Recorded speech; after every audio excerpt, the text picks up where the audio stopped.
And that was The Clash with If Music Can Talk. And Ryan Plaster says, fuck the industry anyways, it's cooler underground.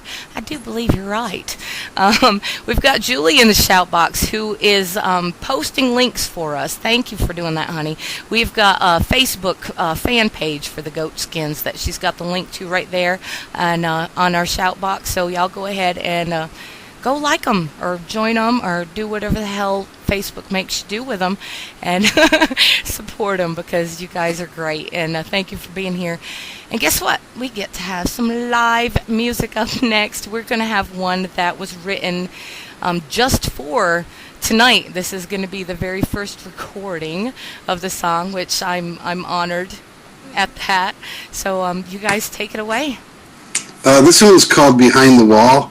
And basically what it's about is like living next to somebody, and you could hear, like, say a relationship starts out laughing, and then, you know, as time goes by, you hear the neighbors are fighting, and you have to turn your TV up to not hear them fighting, and, you know, just a whole drama of declines in relationships and why they happen and why they shouldn't happen. And anyhow, we'll just play it and see what you think. This is called Behind the Wall.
It was always getting louder. It was always getting clear behind the wall. That was awesome. Thank you. Thank you. Thank you. Very, very, very cool. And yay, an exclusive right here on Music World Radio. First time. Julie says, amaze balls. Chris Peckham said, beautiful. Thank you guys for listening. And that was very cool. Thank you. Yeah, that was anti-domestic violence type thing, because basically we're a love band, we like to spread the love, although we're attacked a lot because of it, but that's okay, that's all part of it, so bring it on. How do you think you're attacked for that? Well, I think the more popular we get and the more people that you come in contact with, it seems like somebody's always going to hate you for something, and they're not going to understand exactly what you're talking about until, like, maybe 5 years from now they'll realize, wow, that really did make sense. Like if you write a love song, if you don't love what you're listening to at the time, that doesn't mean like 5 years from now you are going to love that, and then you realize, well, I heard that before, but I just didn't understand. Yeah, kind of back to that old opinion thing, right? Yeah, exactly. And people are always going to voice it, and definitely the more people that are around you, you're going to hear more bullshit. Right.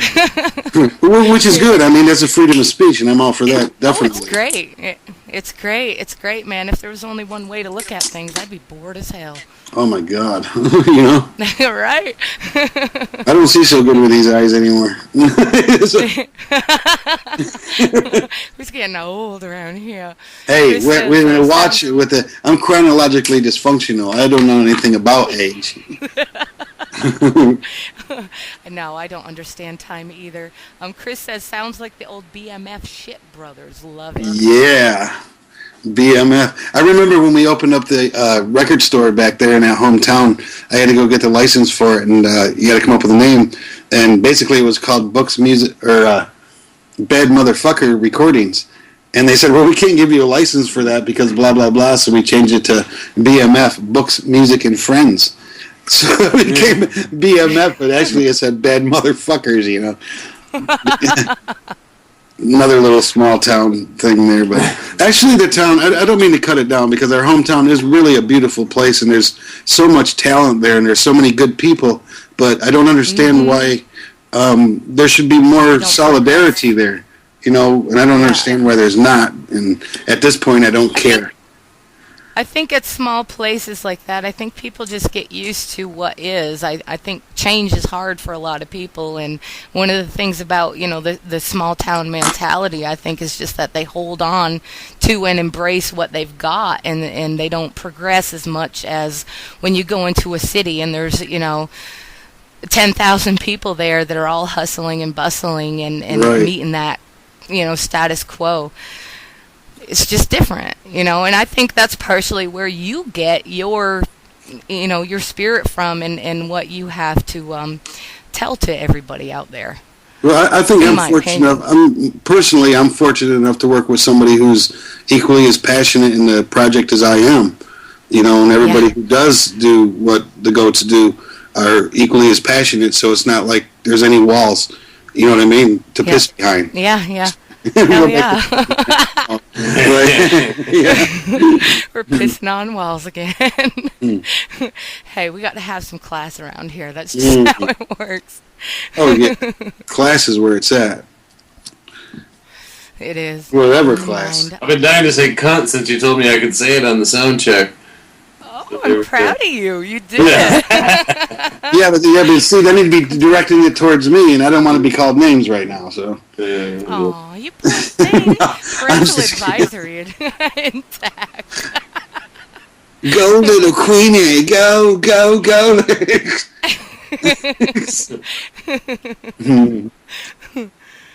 Well, there's one here that we did. The drummer from Australia, Jesse Kidd, had sent us, which was really a weird project, because he would send us a drum part where we didn't have the music written to, and we would write the music around the drums. And one of the songs was The Ebb. I don't know if do you have that one there? Yes, I most certainly do. Yeah, if you could play The Ebb. And that song was actually written around the drums, which isn't very easy to do if you know how hard that would be. But it turned out to be a very, very good song. And awesome. Well, let's go ahead and hear that now then. Cool, man.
We'll talk about the ebb and do it live.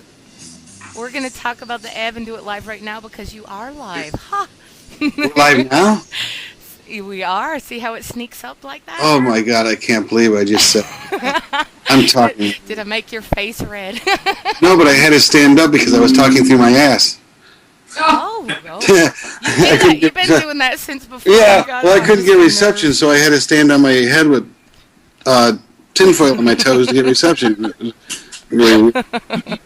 So, you want to do a live one now, or do you want to talk about the ebb? Yeah. I mean, you could talk about the ebb if you want, or do a live one, but either way, we're going to have a live one after you talk about the ebb. Yeah, well, the ebb is, like I say, Jesse Kidd had sent us the drum set, and we wrote the song around the drums, and you could see that turned out really well, which was a hard exercise to do in its own.